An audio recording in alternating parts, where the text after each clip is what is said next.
Com um dos retornos mais aguardados dos últimos meses, Black Clover 332 voltou com tudo, com Asa se declarando para a irmã Lily e já sendo rejeitado pela personagem. E nem deu muito tempo para se lamentar pelo assunto, porque Lúcio chegou na cena com os dois pés no peito. Pela boca do Mago Imperador, Asta ouviu que Mago Sênior será seu ponto final!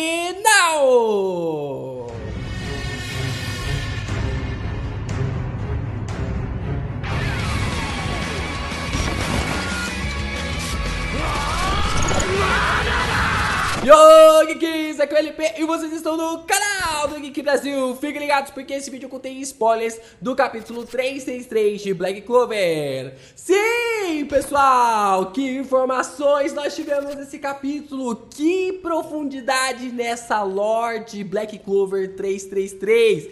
Caraca, tem muita coisa pra gente conversar neste capítulo. Então já deixa seu like, se inscreve aqui no canal, ajuda a gente a bater nossa meta de 100 mil inscritos. Estamos quase lá, estamos aí com menos de 14 mil pra gente atingir a nossa meta.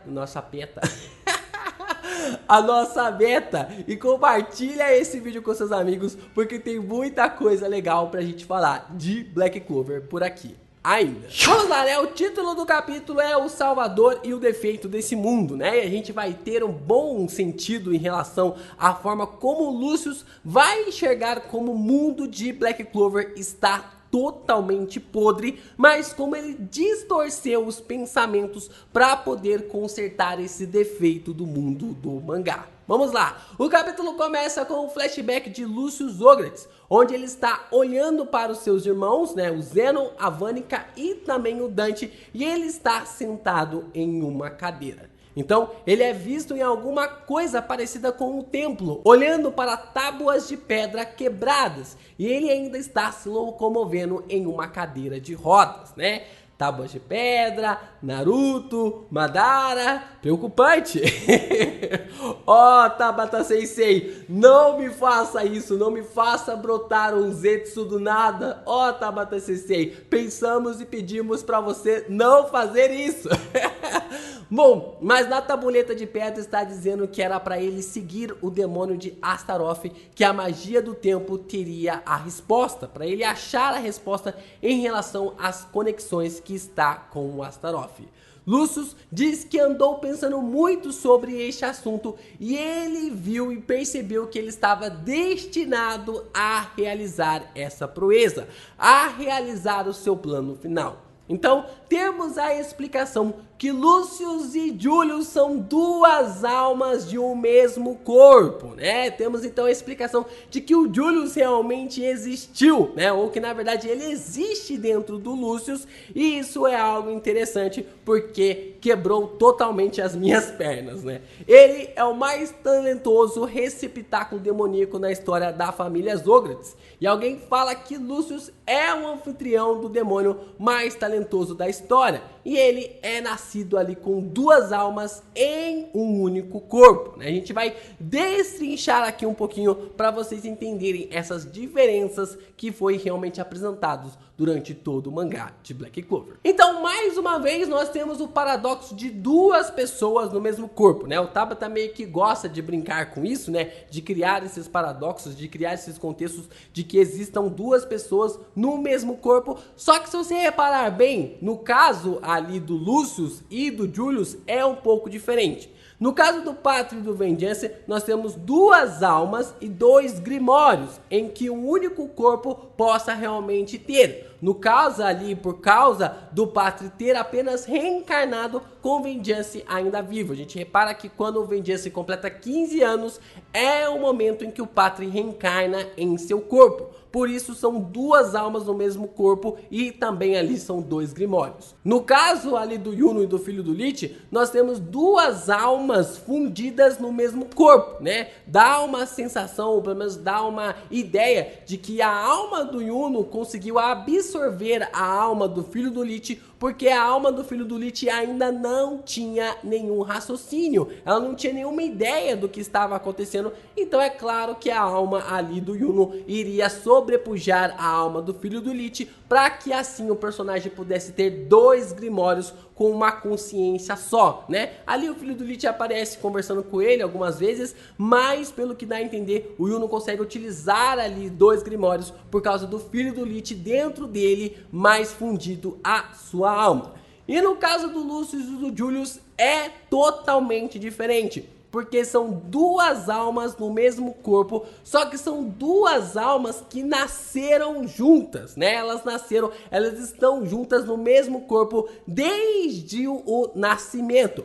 Por isso que é um grimório só, e é aí que vem o grande pulo do gato, é aí que vem a grande explicação sobre nesse conceito do porquê que tem duas almas no mesmo corpo.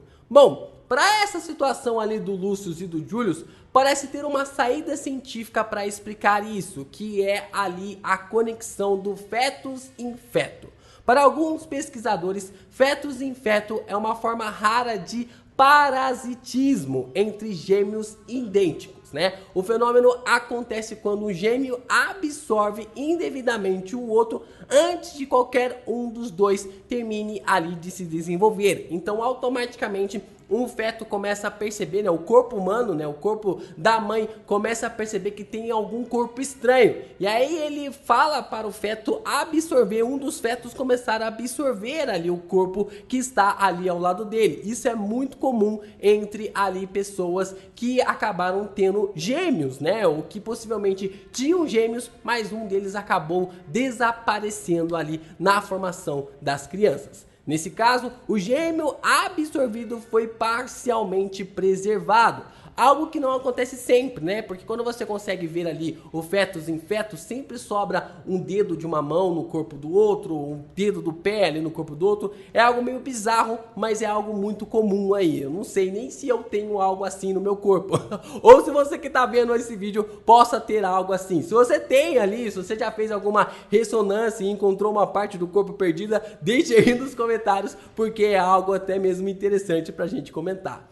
E pode ser daí que Lucius e Julius nasceram desde o começo com um único corpo, mas com duas almas. É por isso que o Lucius tinha ali um grimório com um símbolo de duas espadas, já que são duas almas que nasceram juntas desde o começo.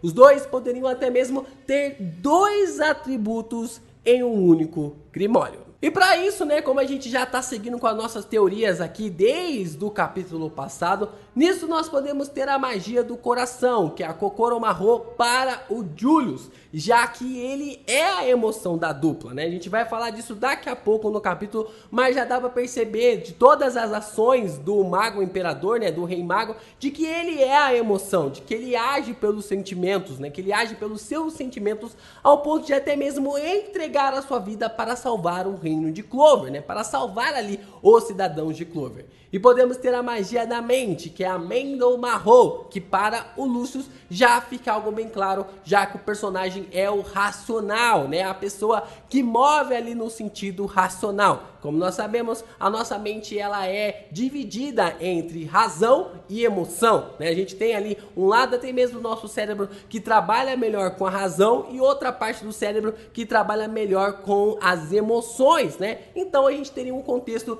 dividido automaticamente para o cérebro do corpo em que o Lucius quer formar. Assim, esse corpo seria gerado pelos 5 atributos da família Zogratis, dos irmãos Zogratis, onde o Dante seria a carne, a Vanica seria o sangue, o Zenon seria o osso e o Julius ligado ao lado do cérebro que se move com as emoções, enquanto o Lucius seria o lado do cérebro que move com o racional, com a razão, né? Então a gente tem esse contexto fundamentado, completo ali sobre os irmãos Zogratis, formado ali por esses 5 personagens. O que pode ter gerado a forma como o Lucius conseguiu manipular tudo como bem quisesse até os dias de hoje. Vemos então a continuação do flashback com Lucius e Julius interagindo dentro de algo que parece ser a mente deles. Já com a magia do tempo, Lucius avisa Julius que viu o futuro e enxergou aquilo que pode ser a verdadeira paz deste mundo.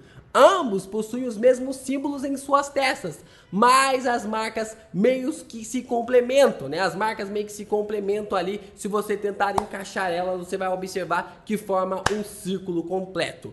Lúcio diz que o futuro é a coisa mais linda que ele já viu, mas tem um porém. Ele viu o seu irmão Julius tentando o parar. Só que o Julius, no caso, não tem a marca que ele recebeu depois ali do Swallowtail, né? Depois que ele encontrou ali o próprio suporte do Swallowtail, ele criou uma marca, mas era uma marca totalmente diferente na qual o Lucius possui no dia de hoje. O vilão então indaga que Julius, o mais próximo dele, não havia entendido o seu objetivo e que ele irá subjugá-lo, né? Lembram que o Patri e o Vengeance tiveram até mesmo essa mesma conexão, né? De que o Vengeance, ele era o mais próximo ali do Patri e por isso que ele entendia os sentimentos ali do elfo e deixou com que tanto o Julius e também o Patri decidissem o que iriam fazer, meio que tomou assim, não, quem vencer vai ser realmente a pessoa que vai seguir com o seu sonho. No caso aqui, o Julius também teve essa mesma indagação com o Lucius, só que o Lucius, ele fala pro irmão que ele não havia acreditado no seu sonho, por causa de que ele estava lutando contra ele, mesmo o conhecendo, mesmo sendo a pessoa que o melhor o conhece. Lucius avança com sua mão na cabeça do Julius da mesma forma como ele fez com o Danátio, e o seu irmão pergunta o que ele está fazendo. Lucius apenas sorri e diz para Julius que tudo vai ficar bem, porque ele já viu tudo que vai acontecer. Nessa linha então, Lucius acredita que ele é o único capaz ali de alcançar a paz deste mundo humano. Lucius deseja reconstruir a humanidade com a magia de seus irmãos. Lembra que eu falei para vocês? 5 irmãos Ograx, para que toda a humanidade se torne de uma forma igual. Para isso, ele será o último rei mago, o rei mago supremo, né? Ele fala que ele vai ser o último rei mago para atingir o máximo do seu potencial. Por isso que ele disse para o Asta no capítulo passado que ele não vai conseguir chegar ao posto de rei mago.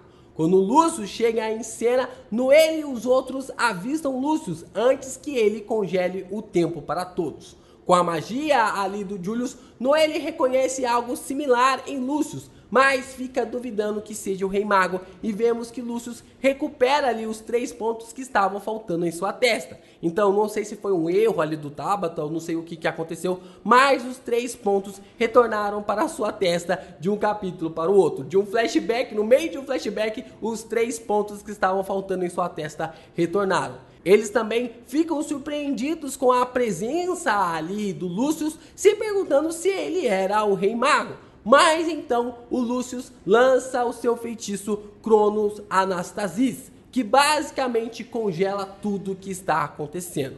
Ele se aproxima do Asta e diz que viu todo o futuro. Ele viu tudo, menos uma pessoa. Ele não viu o Asta. Com o tempo parado, o Asta sente o ki do Lucius, mas ele percebe algo estranho, que a alma do Lucius está uma bagunça. Ele pode sentir na alma do vilão Lucius, Julius, Lucífero e um monte de seres misturados.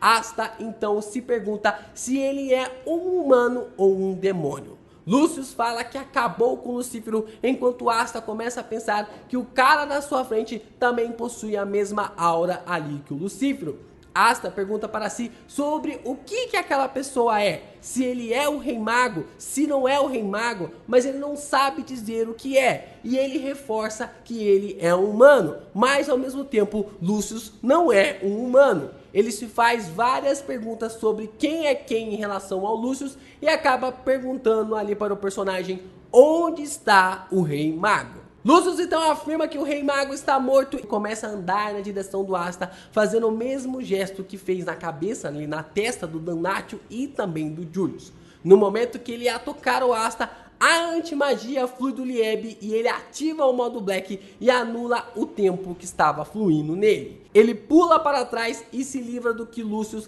queria fazer com ele, na base do susto, recuando ali do vilão. Lucius diz que ele é o salvador deste mundo e que Julius está morto, e Asta não acredita que o Julinho pode ter sido morto assim.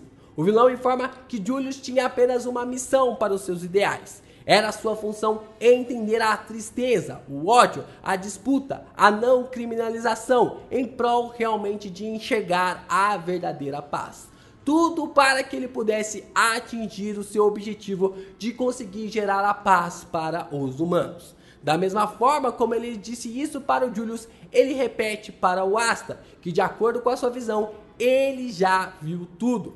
Menos uma coisa, ele não viu o Asta em suas visões do futuro, que o Prota é a única coisa fora dessa sua equação. Lucius chama Asta daquele nascido sem magia, o príncipe dos 4 reinos, o caído das trevas, o matador de demônios. Brincadeira. O Lucius não falou isso, ele não tá falando da Daenerys. O Lucius só chama o Asta de alguém que nasceu sem magia e que ele é a falha deste mundo. Vamos lá, né? Aqui que o Tabata enterrou a minha teoria do Asta ser derivado do Astaroth pelo Lucius.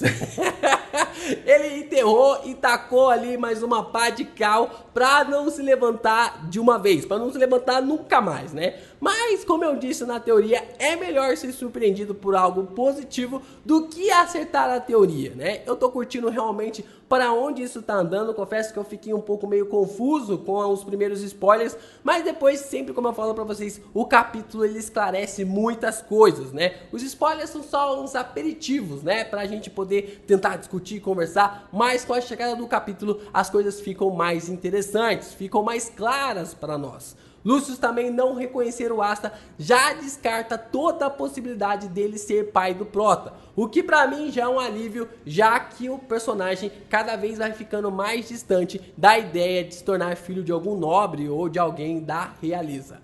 Mas, ao mesmo tempo, um inscrito aqui do canal chamado Gamas Dungeons trouxe um comentário ali no vídeo de spoilers, na live de spoilers, extremamente interessante que eu quis trazer para esse vídeo.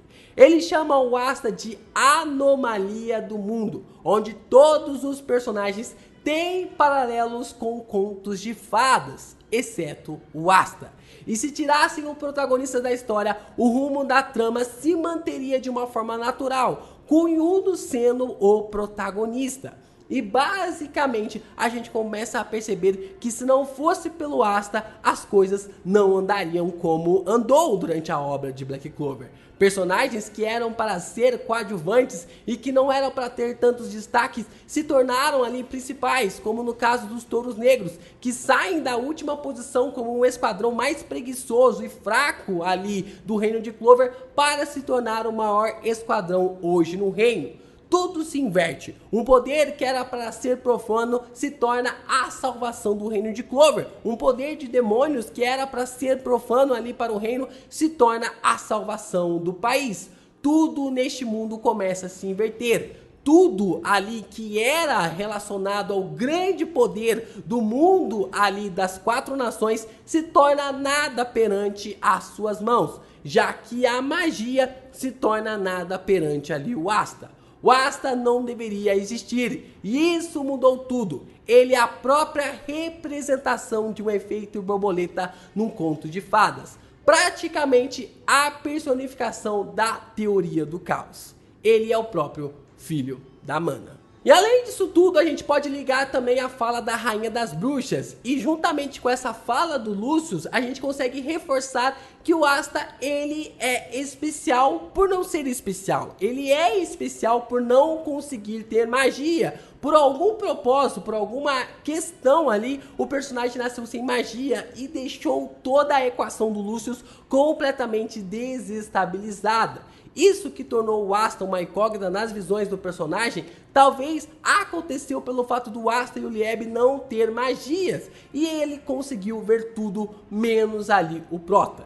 Eu tô curioso para saber como ali o Lucius basicamente tem a mesma perspectiva que o Eren, que já enxergou o que vai acontecer no final de Black Clover. Será que como ele chegou até o final da sua visão e atingiu o seu objetivo, será que poderemos realmente ver que o Asta vai vencer? Ou a vitória do personagem vai ter realmente aquele gostinho amargo em sua conquista? Asta então chama o Lucius de idiota e pergunta quem é que nasceu com defeito. Idiotas são aqueles que nasceram com defeitos que querem destruir a humanidade. E ele reforça a visão que tinha sobre Julius, de que ele é o verdadeiro dono do posto de Rei Mago. É ele quem é o Mago Imperador e não o Lucius. Agora, o Asta continua dizendo que Julius colocou sua vida em risco para salvar a todos do reino e que o Rei Mago que ele conheceu não morreria assim tão facilmente. O Prota continua dizendo que ele vai parar Lucius seja como for e vai salvar o Rei Mago. E aqui e agora ele vai superar a posição de Mago Imperador e vai mostrar que pode alcançar o seu objetivo também. Asta, que estava ali no modo Black 100%, atinge o modo União, quebrando a magia do tempo Crono Anastasias, fazendo todo mundo voltar a se mexer. E é interessante aqui que o Tabata, ele reforça para nós a ideia de que o Asta consegue quebrar a magia do tempo, de que o Asta pode anular a magia do tempo. O que levanta para nós duas possibilidades de que a magia do tempo ainda pode ter duas perspectivas. Uma magia natural ou basicamente funcionar em outra dimensão, já que nós sabemos que o tempo ele pode ser considerado na física como uma quarta dimensão. Lembrando que isso, né, essa possibilidade é porque o tempo estava sendo alterado ali em Spade com Asta com seu modo de assimilação, com seu modo união. Então não teria como a magia do tempo estar funcionando a não ser que fosse realmente em uma outra dimensão ou em uma magia natural. Isso pode ser a chave para mostrar o quão Lucius está tranquilo ao tentar ali confrontar o Asta, ao entrar na presença do Asta com o modo união. O Asta, assim que ele chama o modo união, ele também consegue invocar a sua terceira espada. E assim, automaticamente, ele consegue anular toda a magia que estava à sua volta. Na mesma proporção que ele acabou fazendo ali contra Lilith e Namah.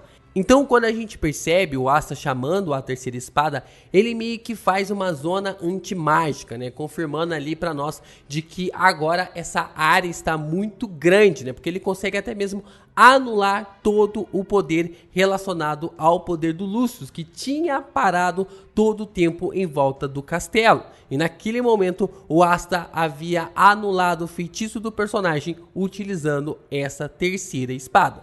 Então, por enquanto, a gente tem automaticamente uma zona antimágica do Asta feito pela terceira espada. O Prota então aponta a quarta espada para o Lucius enquanto diz suas palavras, mostrando que ele vai levar aquele duelo a sério.